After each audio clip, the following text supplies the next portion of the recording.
they're on a serious rampage. Hey, were they gonna get on the bus with them? Oh, no, she didn't. Oh, there was my mom here, and I was like, they were at the bus stop. She's pushing the guy in a wheelchair, but she never got on the bus stop.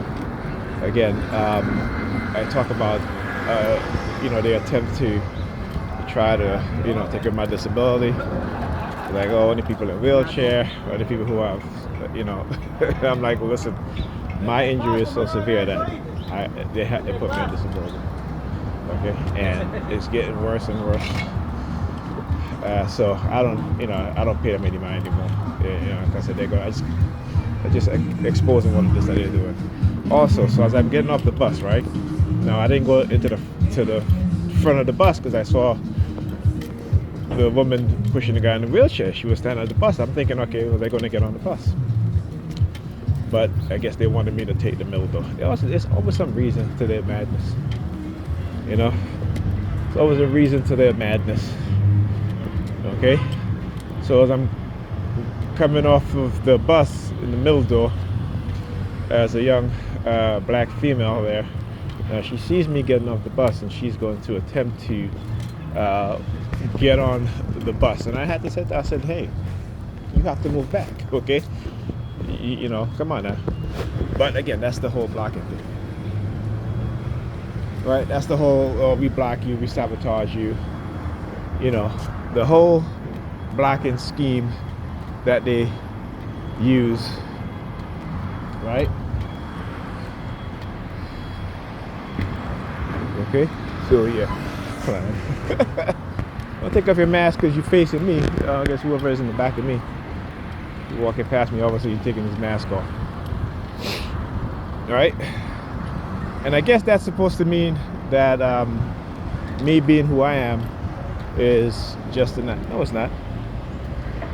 You see, I want you to understand this. Again, we're talking about the projection. See, white people will smile in your face. These Christians will smile in your face and pretend to be something that they're not. When you look at the infiltration within, again, civil rights organization, you look at the infiltration within, government agencies, right? And how these people infiltrate and take over organization. You look at the religious right. They're famous for that. Do the same thing, right? So again, projection, right? So you guys, like I said, I'm very open about what was done to me. I'm very open about how they manipulated me, how they try to they manipulated my emotions in the past, and they can still continue to do it, but not to the extent in which they've done it in the past. Right? Again, using technology that's unseen, highly classified. So, if anything, they're the one that shaped my personality to where it is right now. Okay? And you see it over the years, exposing them for what it is that they're doing, trying to get back to a sense of at least having a right way of thinking, right? So again, they always try to create this narrative, right?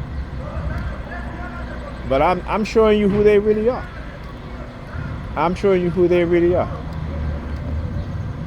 All right. So again, yeah. Understand. You see, and when you understand the psychology of these individuals, how they manipulate us, right? Again, it's a program, right? It's not a curse. It's a program. It's not an act of God, not an act of nature. It's not accidental or coincidental. These things are purposely planned, purposely initiated particularly within the black community, or communities in which black people live, that in particular. Now, what you'll see here, again, so my eldest son is about his height, has his hair in braids, kind of like this guy right here. So he has been distant. I've been texting him, calling him.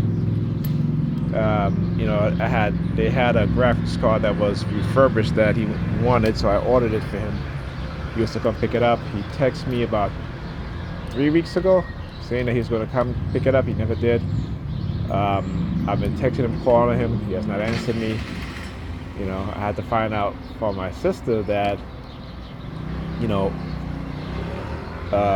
what is going on with him. So he doesn't even reach out to me. Doesn't even call me to say hi, how you doing, check, what have you.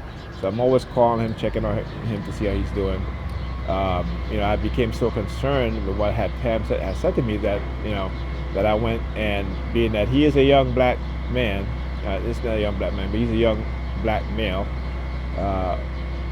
He's 22. He's not a man. When he's 25, then I'll call him a man, because that's the official age in which you become a man. At 22, 23, 24, you're still, you know, you're not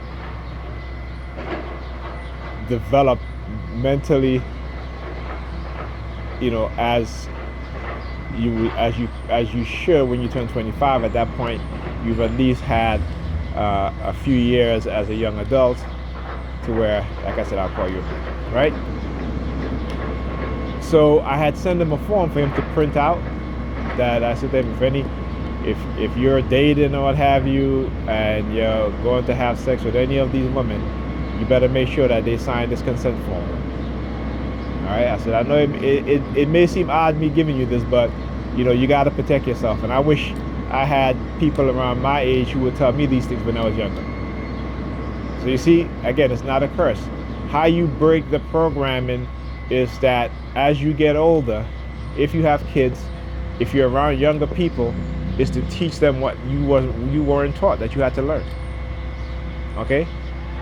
And what you teach them is how to think right, how to, what's more important, and give them the knowledge so that they will do things in their best interest. Right? So they will do things to uplift their community. So they will do things that when they have a family, they will know how to act, how to think, how to raise their family in a manner that's positive, constructive. All right? You got to teach them about males and females, right? Who are male naturally? Who are females naturally?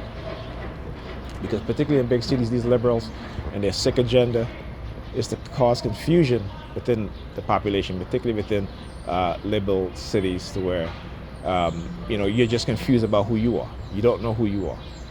That you're 40, 50 years old and you're still trying to find yourself through sexuality. Like, come on. You know? At 12 years old, you should know who you are as a male and as a female. Okay?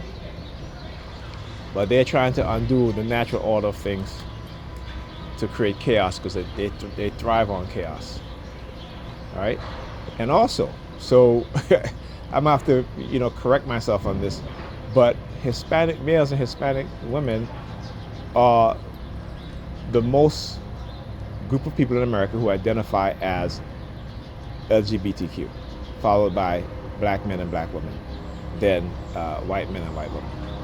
So just want to make that correction, right? So again, if I'm wrong, I will always correct myself, because again, I have no issue with correcting myself. I've always been that way. I shouldn't say always been that way, but when I was younger, you know, again, religion plays a big role in why people don't want to look at themselves and correct the behavior. But again, it's conditioning, right? And you got to understand that. So yeah, you got to have some accountability, but you also got to hold those who are conditioning society accountable also. You got to hold those who are using technology to and psychological tactics to manipulate our minds. You have to hold them accountable also, right? And they believe me when I tell you that they are to be held more accountable than the people who they manipulate within the society, right? Okay, because they have the resources, they have the money, they have the power to do these things. You and I don't. All right, talk to you guys in the next video.